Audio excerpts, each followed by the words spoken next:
এই মুহূর্তে পাচারের কোনো রিকোয়ারমেন্ট নেই এবং যে পরিমাণ পশু পুরো দেশ জুড়ে আছে সেটা পর্যাপ্ত।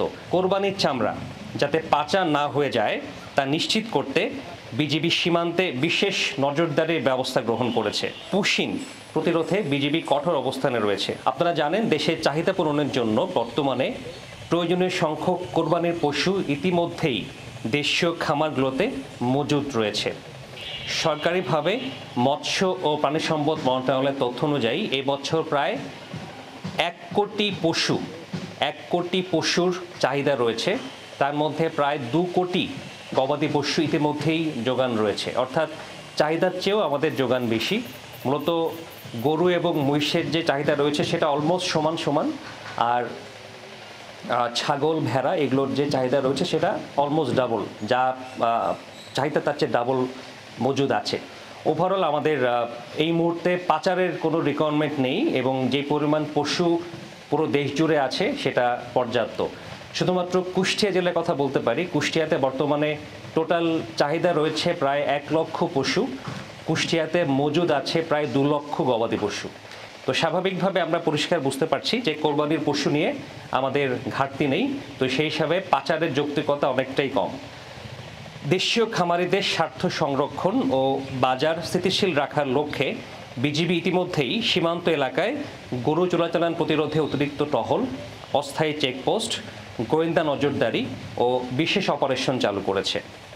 একইভাবে ঈদের পর কোরবানির চামড়া যাতে পাচার না হয়ে যায় তা নিশ্চিত করতে বিজিবি সীমান্তে বিশেষ নজরদারির ব্যবস্থা গ্রহণ করেছে। প্রয়োজনীয় স্থানে ভ্রাম্যমাণ চেকপোস্ট ও মোবাইল টহল মোতায়েন করা হয়েছে।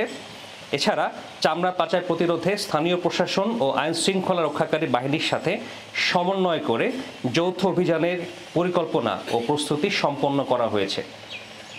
দেশের জনগণ যেন ঈদের ছুটিতে নিরাপদ ও নির্বিঘ্নভাবে ঈদ উদযাপন করতে পারে সে লক্ষ্যে বিজিবি সীমান্তে সর্বোচ্চ সতর্ক অবস্থানে থেকে দায়িত্ব পালন করবে।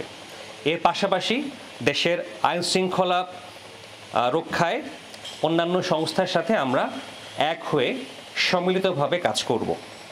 সীমান্ত দিয়ে অবৈধ অনুপ্রবেশ তথা পুশিন প্রতিরোধে বিজিবি কঠোর অবস্থানে রয়েছে। অনুপ্রবেশে যে ঘটনাগুলো ঘটেছে আপনারা ইতিমধ্যে জেনেছেন, এগুলো বিজিবির পক্ষ থেকে যথাযথভাবে তীব্র প্রতিবাদ জানানো হয়েছে।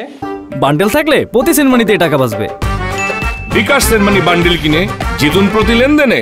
এবং ক্ষেত্র বিশেষে আমাদের পক্ষ থেকে পরিষ্কার জানানো হয়েছে, যারা পুশিনের জন্য জড়ো হচ্ছে বা যাদেরকে আনার চেষ্টা করা হচ্ছে, যদি তারা বাংলাদেশি নাগরিক হয়ে থাকে তাতে আমরা যে নিয়ম রয়েছে পতাকা বৈঠকের মাধ্যমে আমরা তাকে গ্রহণ করব, পরিচয় নিশ্চিত হওয়ার সাপেক্ষে। তো এই ক্ষেত্রে আমাদের কোনো ধরনের অবিশ্বাস অথবা ভুল বোঝাবুঝির অবকাশ নেই। আমাদেরকে তথ্য দিলে আমরা সেভাবে সঠিক আইন মোতাবেক আমরা তাদেরকে গ্রহণ করব। বাট কোনোভাবেই পুশিন সীমান্তে অতর্কিতভাবে বা নির্জন স্থানে তাদেরকে ফেলে যাওয়া, যেটা আন্তর্জাতিক আইন বিরুদ্ধ একটি কাজ, এটা আমরা তীব্র প্রতিবাদ জানিয়েছি। এবং একইভাবে প্রতিপক্ষ বিএসএফও প্রকারান্তরে তারা জানিয়েছে তারা এভাবেই পরবর্তীতে অ্যাড্রেস করবে, যদিও তাদের পক্ষ থেকে যেই অফিসিয়াল যে স্বীকৃতি সেটা কখনো আসেনি।